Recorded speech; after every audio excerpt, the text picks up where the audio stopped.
بسم الله الرحمن الرحيم.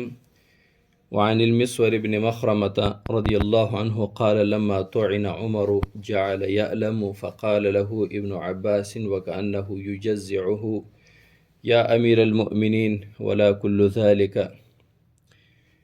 مشکوٰۃ شریف کی 6055 نمبر حدیث ہے۔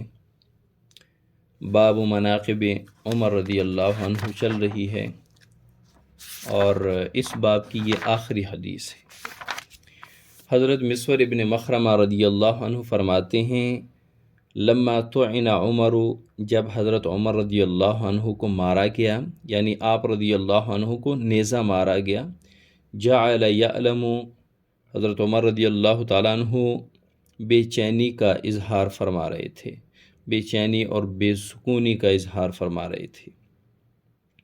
فقال له ابن عباس، حضرت ابن عباس رضی اللہ عنہ نے فرمایا وَكَأَنَّهُ يُجَزِّعُهُ، گویا کہ وہ اس تکلیف میں تسکین دے رہے تھے، تسلی دے رہے تھے حضرت ابن عباس رضی اللہ عنہ، یا امیر المؤمنین، اے امیر المؤمنین، ولا کل ذالک، یہ سب آپ کے شان نہیں ہے، یعنی یہ بے چینی، بے قراری یہ آپ کے شان نہیں ہے۔ لقد صحبت رسول اللہ صلی اللہ علیہ وسلم، تحقیق آپ کو حضور صلی اللہ علیہ وسلم کی صحبت کا شرف حاصل ہوا۔ ثم فارقک، پھر آپ صلی اللہ علیہ وسلم آپ سے جدا ہوئے۔ وہو عنک راض، آپ صلی اللہ علیہ وسلم آپ سے راضی تھے۔ ثم صحبت ابا بکر، پھر حضرت ابوبکر صدیق رضی اللہ عنہ کی صحبت کا شرف حاصل ہوا۔ فاحسنت صحبتہ، اور بہت بہترین رفاقت رہی، بہت بہترین صحبت تھی۔ ثم فارقک، پھر حضرت ابوبکر صدیق رضی اللہ عنہ آپ سے جدا ہوئے۔ وہو عنک راض، وہ آپ سے راضی تھے، اور رضا کی علامت یہ ہے کہ حضرت ابوبکر صدیق رضی اللہ عنہ نے اپنے بعد حضرت عمر رضی اللہ عنہ کو خلیفہ مقرر کیا۔ اور حضور صلی اللہ علیہ وسلم کی رضامندی کی تو بہت ساری نشانیاں ہیں، جس میں ایک یہ ہے کہ حضور صلی اللہ علیہ وسلم نے فرمایا لو کان بعدی نبی لکان عمر، اگر میرے بعد کوئی نبی ہوتا تو حضرت عمر ہوتے۔ پھر حضرت ابن عباس رضی اللہ عنہ نے فرمایا ثم صحبت المسلمین فاحسنت صحبتهم، پھر آپ کو مسلمانوں کی صحبت ملی، یعنی ان پر آپ کو خلافت ملی۔ فاحسنت صحبتهم، اور آپ کو مسلمانوں پر بہترین صحبت ملی، بہترین رفاقت ملی۔ وَلَئِن فَارَقْتَهُمْ، اگر آپ ان مسلمانوں سے جدا ہو گئے، لَتُفَارِقَنَّهُمْ وَهُمْ عَنْكَ رَاضُونَ، تو اس حال میں آپ جدا ہوں گے کہ وہ سب مسلمان آپ سے راضی ہوں گے۔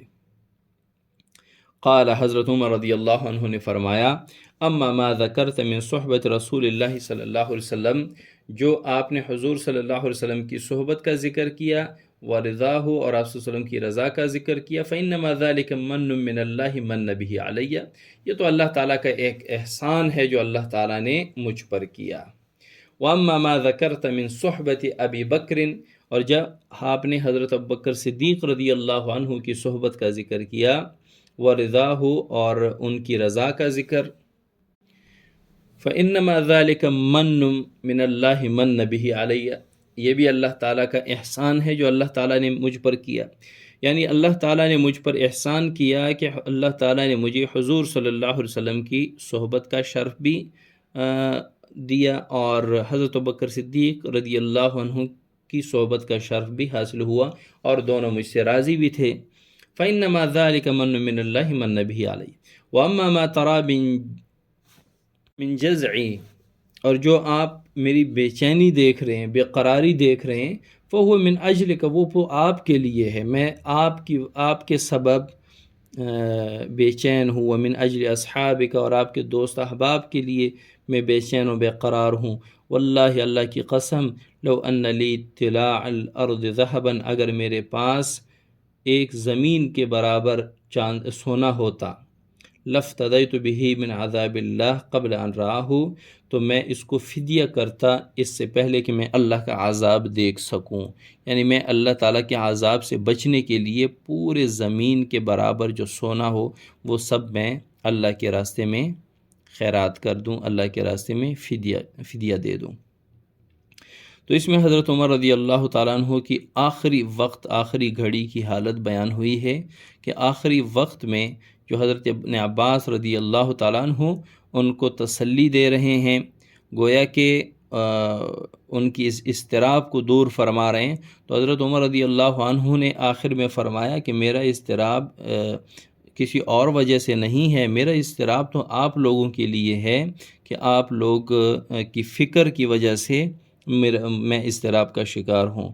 اور آخر میں فرما دیا کہ اللہ کی قسم اگر میرے پاس زمین کے برابر سونا بھی ہوتا تو میں اللہ کے عذاب سے اپنے آپ کو بچانے کے لیے اس مال کو فدیہ کر دیتا، اس سونے کو فدیہ کر دیتا، خیرات کر دیتا، صدقہ کر دیتا۔